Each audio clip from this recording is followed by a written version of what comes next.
பிஸ்மில்லாஹிர்-ரஹ்மானிர்-ரஹீம். தவாப் செய்யும் முறை. தவாப் செய்ய நாடும் பொழுது ஹஜருல் அஸ்வதுக்கு அருகில் நிற்க வேண்டும். அந்த நம்ம தவாப் செய்யணும்னு நினச்சிட்டோம்னா பக்கத்தில் போய் நின்று அந்த ஹஜருல் அஸ்வத் கல் அதுதான் ஸ்டார்டிங். மேலும் லப்பை கூறுவதை நிறுத்திவிட வேண்டும். எப்போ நம்ம காபாவை பார்ப்போமோ அப்போ லப்பை சொல்கிறத நிறுத்திடணும். பிறகு தவாபை நியத் செய்து பிறகு ஹஜருல் அஸ்வதுக்கு முன்னால் நேராக நின்று அதை முன்னோக்கி 2 கைகளையும் தோல் புஜங்கள் வரை தக்பீர் தஹ்ரீமாவுக்கு உயர்த்துவது போன்று உயர்த்த வேண்டும். பிறகு பிஸ்மில்லாஹி அல்லாஹு அக்பர் வலில்லாஹில் ஹம்து என்று கூறி கைகளை தொங்கவிட வேண்டும். முடியுமானால் ஹஜருல் அஸ்வதை வாயால் முத்தவிட வேண்டும். கூட்டத்தின் நெருக்கடியால் நம்மளால இப்பெல்லாம் நெருங்க கூட முடியறது இல்லைங்க பக்கத்தில். அந்த மாதிரியான கூட்டங்கள் இருக்கும் பொழுது முத்தம் கொடுக்க இயலவில்லையானால் 2 கைகளையும் நெஞ்சு வரை உயர்த்தி ஹஜருல் அஸ்வதின் பக்கம் நீட்டி தம் கைகளை ஹஜருல் அஸ்வதின் மீது படுகின்றன எனது மனதில் நினைக்க வேண்டும்.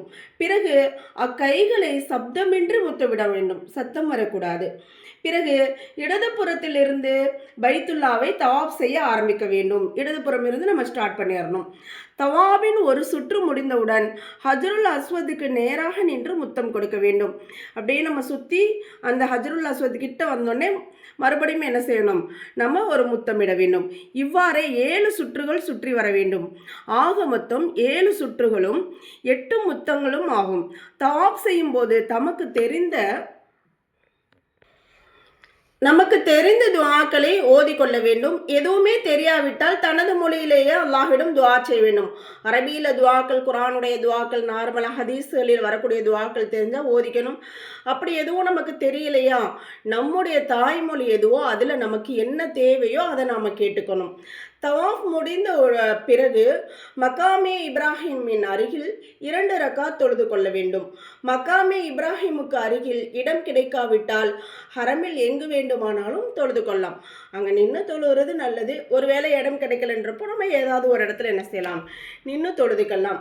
அடுத்து என்னன்னாக்கா, அந்த நம்ம முத்தமிட்டு ஆரம்பிக்கிறது சொன்னோம் இல்லையா, தவாஃப் செய்யும்போது அது கரெக்டாக நம்ம ஸ்டார்டிங் முத்தமிட்டு ஆரம்பிப்போம், முடிக்கும் போது முத்தமிட்டு முடிச்சிடுவோம். அப்போ மொத்தம் 8 முத்தங்களும் 7 சுற்றுதலும் வரும். அதையும் நம்ம ஞாபகத்தில் வச்சுக்கணும் இன்ஷா அல்லாஹ்.